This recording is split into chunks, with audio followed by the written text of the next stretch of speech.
একটি বিষয় নিয়ে এবং যা অত্যন্ত গুরুত্বপূর্ণ এবং তা হচ্ছে কন্ডোম। কন্ডোম মূলত খুবই পরিচিত একটি বিষয় এবং পুরুষদের জন্য এটা খুবই পরিচিত এবং গুরুত্বপূর্ণ। তবে অনেকেই জানে না যে নারীদের জন্য ব্যবহৃত কন্ডোম রয়েছে এবং নারীরাও কন্ডোম ব্যবহার করতে পারেন। কন্ডোম মূলত একদিকে যেমন অপরিকল্পিত গর্ভধারণ রোধ করছে এবং পাশাপাশি বিভিন্ন ধরনের যৌনবাহিত যে জীবাণু রয়েছে সেগুলোর সংক্রমণও প্রতিরোধ করছে। তাই আজকে মূলত মহিলাদের জন্য ব্যবহৃত কন্ডোম নিয়ে কথা বলবো এবং সেটি দেখানোর চেষ্টা করব। বাজারে নারীদের জন্য ব্যবহৃত যে কন্ডোমগুলো রয়েছে এগুলো মূলত ইন্টারনাল কন্ডোম এগুলোকে বলা হয়ে থাকে। যেহেতু এটা যোনিপথের ভিতরে ব্যবহার করা হয় তাই এটাকে ইন্টারনাল কন্ডোমও বলা হয়ে থাকে। পুরুষদের জন্য ব্যবহৃত কন্ডোম মোটামুটি সকলেই চিনেন, কিন্তু অনেকেই মহিলাদের জন্য যে কন্ডোম রয়েছে অর্থাৎ ফিমেল কন্ডোম বা ইন্টারনাল কন্ডোম এটাকে চিনেন না বা জানেন না। তাই আজকে ফিমেল কন্ডোম নিয়ে কথা বলার চেষ্টা করব। ফিমেল কন্ডোমটি আপনি বিভিন্ন ধরনের ফার্মেসিতে গিয়ে দেখতে পারেন অথবা আপনাকে এটা অনলাইনে অর্ডার করতে হবে। তবে আমাদের দেশে ফিমেল কন্ডোম এখনও এতটা পরিচিত নয়, তাই এটা মূলত দেখা যাচ্ছে যে অনেক ফার্মেসিতে এখনও এতটা সহজলভ্য বা এতটা সহজে পাওয়া যায় না। আমি এটা অনলাইন থেকে নেওয়ার চেষ্টা করেছি এবং অনলাইন থেকে সংগ্রহ করেছি। প্রথমে কন্ডোমটি কেনার পরে খেয়াল করতে হবে যে কন্ডোমের প্যাকেটের গায়ে যে মেয়াদটি দেয়া আছে অর্থাৎ মেয়াদ উত্তীর্ণ তারিখ যেটা দেয়া থাকে সেটা আগে খেয়াল করে নিতে হবে যে তারিখটা ঠিক আছে কিনা, অর্থাৎ এটা ব্যবহারের উপযোগী কিনা। এরপর পরিষ্কার হাতে প্যাকেটের ভিতরে যে কন্ডোমের প্যাকেট রয়েছে সেটিকে বের করে নেবেন এবং খেয়াল করবেন যে এখানে একটি চিহ্ন দেওয়া আছে, অর্থাৎ এদিক থেকে কন্ডোমের প্যাকেটটাকে ছিঁড়তে হবে। তবে মনে রাখবেন যে কন্ডোমটি ব্যবহারের আগে অবশ্যই আপনার হাত পরিষ্কার করে ফেলবেন এবং এটাকে কখনোই ধারালো কোনো কিছু দিয়ে খোলার চেষ্টা করবেন না, সেক্ষেত্রে কিন্তু কন্ডোমটি ছিঁড়ে যেতে পারে। এখানে যে চিহ্নটি রয়েছে সেটা দিয়ে প্যাকেটটি খোলার চেষ্টা করবেন এবং আস্তে করে সাবধানে খোলার চেষ্টা করবেন যেন কন্ডোমটি ছিঁড়ে না যায়।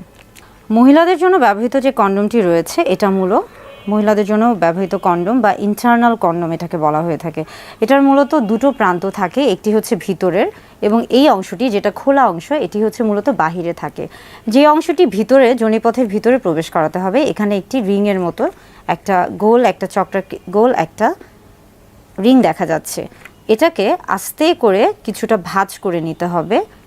আস্তে করে ভাঁজ করে নিয়ে যোনিপথে আস্তে করে প্রবেশ করাতে হবে এবং যখন প্রবেশ করাবেন তখন খেয়াল করতে হবে যে এটা যেন কোনোভাবেই পেঁচিয়ে না যায় কিংবা স্থানচ্যুত হয়ে না যায় কিংবা অনেক বেশি ভিতরে প্রবেশ না হয়ে যায়, অর্থাৎ এটাকে আস্তে আস্তে প্রবেশ করাতে হবে। এবং যখন এটা প্রবেশ করানো হয়ে যাবে এই যে রিংটা রয়েছে এই অংশটাকে কিন্তু বাহিরে থাকবে, অর্থাৎ এটাকে বাহিরে রাখতে হবে। যখন সহবাস করবেন বা সহবাসের পরে বা সহবাসের সময় খেয়াল করতে হবে যে এটা যেন স্থানচ্যুত হয়ে না যায়, এটা যেন পেঁচিয়ে না যায় কিংবা এটা যেন ভিতরে চলে না যায় বা এটা যেন বাইরে বের হয়ে না আসে। আর এই কন্ডোমটিতে মূলত এক ধরনের লুব্রিক্যান্ট আমরা বলে থাকি যে পিচ্ছিলকারক পদার্থ দেয়া থাকে, তাই এই কন্ডোম ব্যবহারের সময় আলাদা করে আপনাকে কোনো পিচ্ছিলকারক পদার্থ ব্যবহার করার প্রয়োজন হবে না। সহবাসের পরে আস্তে আস্তে এই যে রিংটা রয়েছে এটাকে আস্তে করে পেঁচিয়ে এভাবে আস্তে করে পেঁচিয়ে এটাকে যোনিপথ থেকে বের করে আনতে হবে এবং ব্যবহারের পরে এটাকে ভালো করে একটা প্যাকেটে মুড়িয়ে ফেলে দিতে হবে। এই হলো মূলত মহিলাদের জন্য ব্যবহৃত কন্ডোম, যেটা কিনা অনেকেই চিনেন না বা অনেকে জানেনই না যে আসলে মহিলাদের জন্য কন্ডোম রয়েছে বা মহিলারাও কন্ডোম ব্যবহার করতে পারেন। মহিলাদের জন্য ব্যবহৃত যে কন্ডোম রয়েছে এটা মূলত সর্বোচ্চ 8 ঘন্টা পর্যন্ত পরে থাকা যায় বা পরিধান করা যায়। কন্ডোমের বেশ কিছু উপকারিতা রয়েছে।